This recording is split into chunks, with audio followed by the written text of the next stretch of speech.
Hey guys, welcome to my channel Career Point learn with Priyanka. Friends, आपको पता है कि आज अब हमने स्टार्ट कर रखी है 1000 क्वेश्चंस की सीरीज़ जीके के, जो बार बार एग्ज़ाम में पूछे गए हैं। तो हमने उसका फर्स्ट पार्ट में 30 क्वेश्चंस कंप्लीट कर लिए और ये है आज का सेकंड पार्ट, जिसमें हम उससे आगे के नेक्स्ट 30 क्वेश्चंस डिस्कस करेंगे। और वीडियो को प्लीज़ लास्ट तक देखिए, बिल्कुल भी स्किप मत करना, क्योंकि वीडियो में मैं क्वेश्चंस के साथ आपको दूंगी कुछ एक्स्ट्रा इन्फॉर्मेशन। तो चलिए स्टार्ट करते हैं। फर्स्ट क्वेश्चन है, वास्को डी गामा भारत कब आया? वास्को डी गामा भारत आया सन 1498 ईस्वी में। वास्को डी गामा भारत आया सन 1498 ईस्वी में। तो मैं आपको बता दूं कि वास्को डी गामा कुल 3 बार भारत आया, जो कि जहाज़ द्वारा भारत को लूटने के इरादे से 3 बार भारत आया। और इनकी मृत्यु हुई थी, वास्को डी गामा की मृत्यु हुई कोची में। फ्रेंड्स, आपसे पूछ सकते हैं कि वास्को डी गामा ने कौन सी प्रसिद्ध पुस्तक लिखी?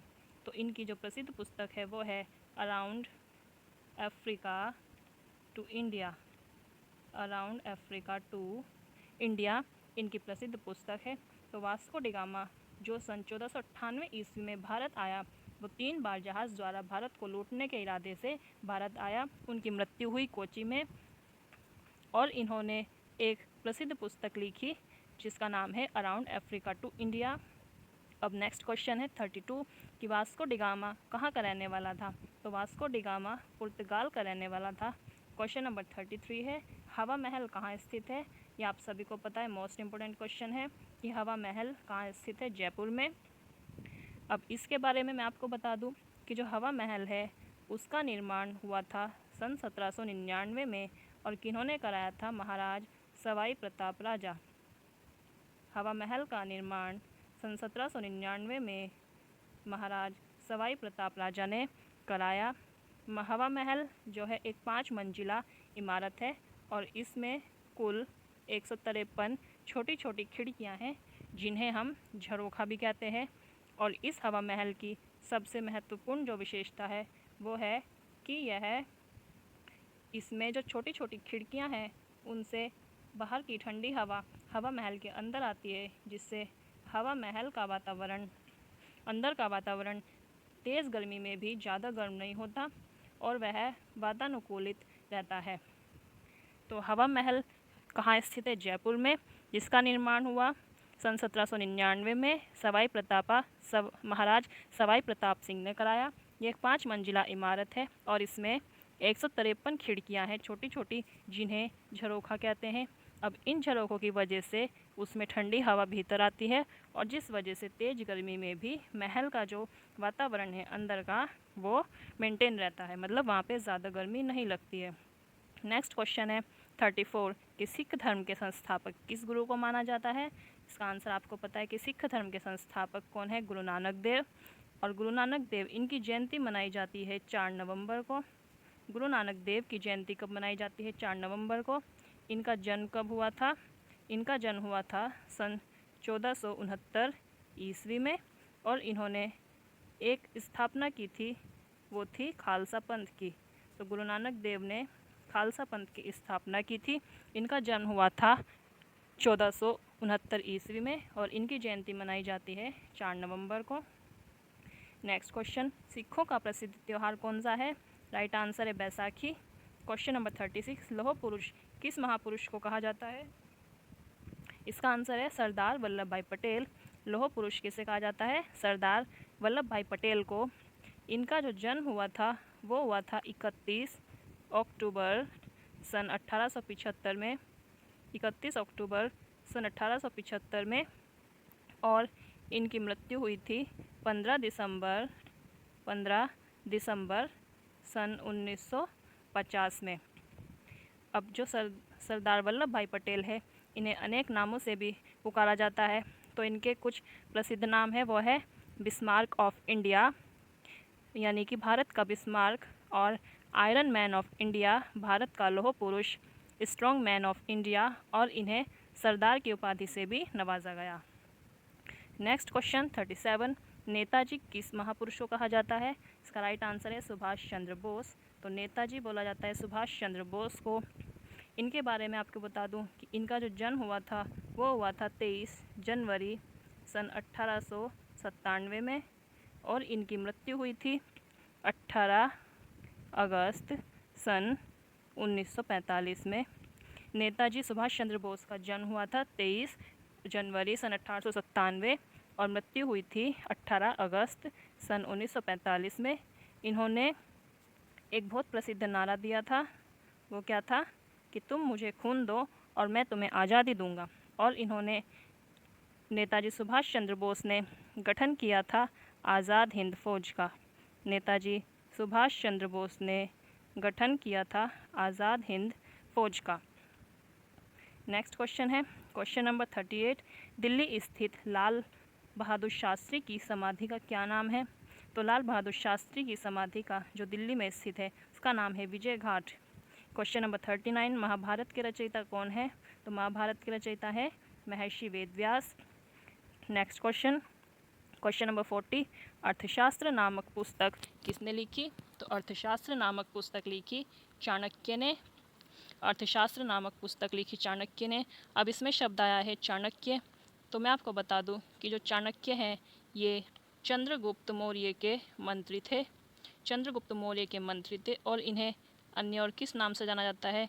पहला चाणक्य, और इन्हें बोलते हैं कौटिल्य, और तीसरा इनका नाम है विष्णुगुप्त। चाणक्य के 3 नाम हैं, चाणक्य, कौटिल्य और विष्णुगुप्त के नाम से भी इन्हें जाना जाता है, जिन्होंने अर्थशास्त्र नामक पुस्तक की रचना की और चंद्रगुप्त मौर्य के मंत्री थे। Next question 41। जय जवान जय किसान का नारा किसने दिया? तो जय जवान जय किसान का नारा दिया लाल बहादुर शास्त्री ने। लाल बहादुर शास्त्री, इनका जन्म हुआ था सन 1904 में और इनकी मृत्यु हुई सन 1966 में। ये 2 बार ये जो है भारत के दूसरे प्रधानमंत्री थे और इनकी जयंती आप सभी को पता है, इनकी जयंती मनाई जाती है 2 अक्टूबर को। अब नेक्स्ट क्वेश्चन है संविधान सभा का स्थायी अध्यक्ष कौन था?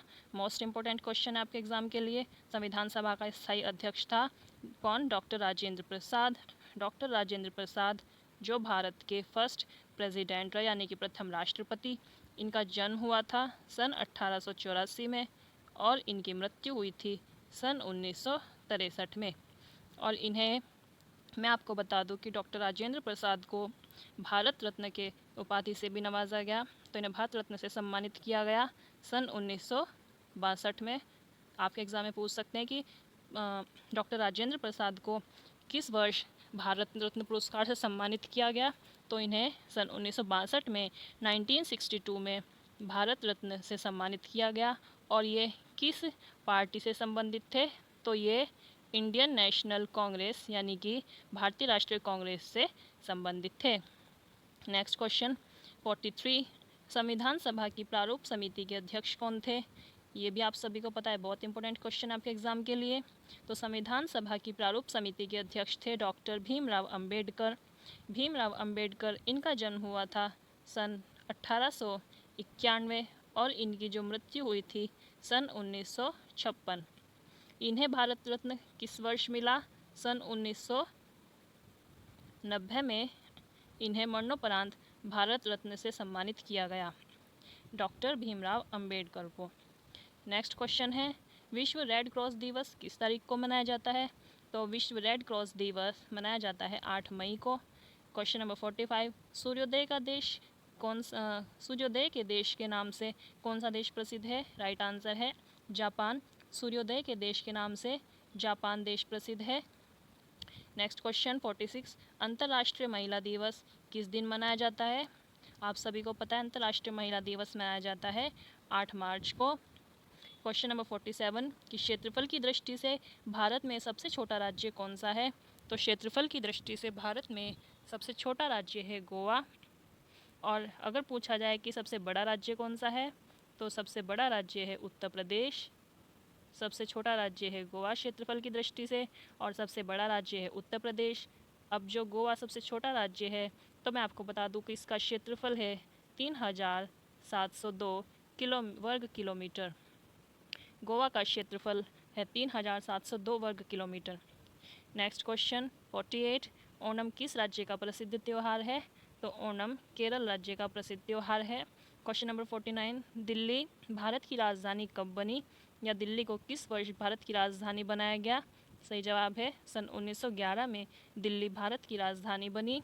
क्वेश्चन नंबर 50 है कि सबसे चमकीला ग्रह कौन सा है। आप सभी को पता है कि सबसे चमकीला ग्रह है शुक्र यानी कि वीनस। मोस्ट इम्पोर्टेंट क्वेश्चन है आपके एग्ज़ाम के लिए। और शुक्र ग्रह से संबंधित मैं आपको कुछ इम्पोर्टेंट फैक्ट्स बता देती हूँ कि शुक्र ग्रह को और किस किस नाम से भी जाना जाता है। शुक्र ग्रह को बोलते हैं morning and evening star. Morning and evening star के नाम से जाना जाता है शुक्र ग्रह को। और इसे बोलते हैं twin sister planet of Earth. Twin sister planet of Earth, इन नामों से शुक्र ग्रह को जाना जाता है। तो नेक्स्ट क्वेश्चन है कि भारत का राष्ट्रीय पशु कौन सा है। आप सभी को पता है भारत का राष्ट्रीय पशु है बाघ यानी कि टाइगर। और अगर आपसे पूछा जाए कि बाघ को भारत का राष्ट्रीय पशु कब घोषित किया गया, तो वो है 18 नवंबर सन 1972 में बाघ को भारत का राष्ट्रीय पशु घोषित किया गया। और इसे किस वजह से भारत का राष्ट्रीय पशु घोषित किया गया, तो वो है उसकी कारण है बाघ का जो फुर्तीलापन है। बाघ को उसके फुर्तीलेपन के कारण भारत का राष्ट्रीय पशु घोषित किया गया। और इसका वैज्ञानिक नाम है पैंथेरा टाइग्रिस। बाघ का वैज्ञानिक नाम है पैंथेरा टाइग्रिस। नेक्स्ट क्वेश्चन 52 कि भारत का राष्ट्रीय पक्षी कौन सा है। तो भारत का राष्ट्रीय पक्षी है मोर, जिसे भारत का राष्ट्रीय पक्षी कब घोषित किया गया, 26 जनवरी सन 1963 में भारत का राष्ट्रीय पक्षी घोषित किया गया। किस वजह से, अपने सौंदर्य के कारण। मोर को भारत का राष्ट्रीय पक्षी अपने मोर के सौंदर्य की वजह से घोषित किया गया। नेक्स्ट क्वेश्चन 53 भारत का राष्ट्रीय जलीय जीव कौन सा है। तो भारत का राष्ट्रीय जलीय जीव है गंगा डॉल्फिन। इसे भारत का राष्ट्रीय जलीय जीव कब घोषित किया गया, तो इसे किया गया 18 मई सन 2010 में भारत का राष्ट्रीय जलीय जीव गंगा डॉल्फिन को घोषित किया गया। और किस वजह से, क्योंकि जो गंगा डॉल्फिन है वो गंगा की शुद्धता को प्रकट करती है। अब किस लिए, क्योंकि जो गंगा डॉल्फिन है वो एक ऐसा जलीय जीव है जो केवल शुद्ध और मीठे पानी में ही जीवित रह सकता है, जो इस बात का प्रमाण है कि गंगा का जो पानी है वो अभी भी कितना शुद्ध है। नेक्स्ट क्वेश्चन है राष्ट्रीय फल। भारत का राष्ट्रीय फल कौन सा है।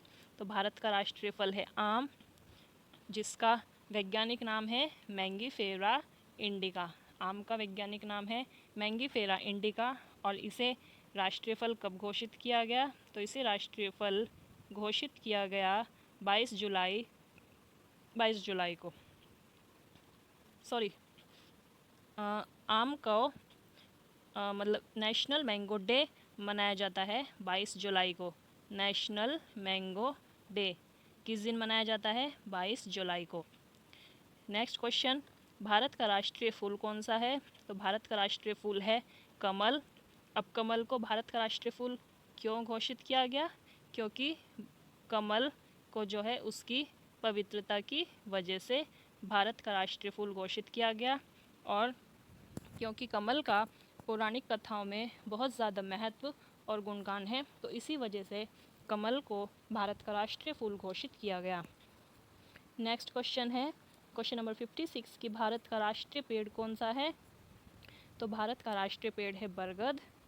भारत का राष्ट्रीय पेड़ कौन सा है, बरगद। नेक्स्ट क्वेश्चन 57 भारत का राष्ट्रीय खेल कौन सा है। आप सभी को पता है भारत का राष्ट्रीय खेल है हॉकी। अब हॉकी में टोटल कितने खिलाड़ी होते हैं, तो हॉकी में 11 खिलाड़ी होते हैं। ठीक है। क्वेश्चन नंबर 58 है कि भारत के राष्ट्रीय झंडे की लंबाई और चौड़ाई में कितना अनुपात होता है। तो भारत के राष्ट्रीय झंडे की लंबाई और चौड़ाई में 3:2 होता है, यानी कि लंबाई अगर 3 है तो चौड़ाई 2 होगी। नेक्स्ट क्वेश्चन 59 कि भारत का राष्ट्रीय गान किसने लिखा। तो भारत का राष्ट्रीय गान लिखा रविंद्रनाथ टैगोर ने। और इसमें मैं आपको बता दूं कि जो भारत का राष्ट्रीय गान है जन गण मन, उसे कब अपनाया गया। तो भारत के राष्ट्रीय गान को अपनाया गया 24 जनवरी सन 1950 में। हमारे संविधान में अपनाया गया। और राष्ट्रगान को गाने की जो पूरा अवधि है वह है 52 सेकंड। राष्ट्रगान को गाने की अवधि है 52 सेकंड। नेक्स्ट क्वेश्चन 60 और इस वीडियो का लास्ट क्वेश्चन है कि भारत का राष्ट्रीय गीत कौन सा है। तो आप सभी को पता है भारत का राष्ट्रीय गीत कौन सा है, वंदे मातरम। और किसने लिखा ये भारत का राष्ट्रीय गीत लिखा बंकिम चंद्र चटर्जी ने। जो भारत का राष्ट्रीय गीत है वंदे मातरम, इसकी अवधि कितनी है, इसकी अवधि है 65 सेकंड।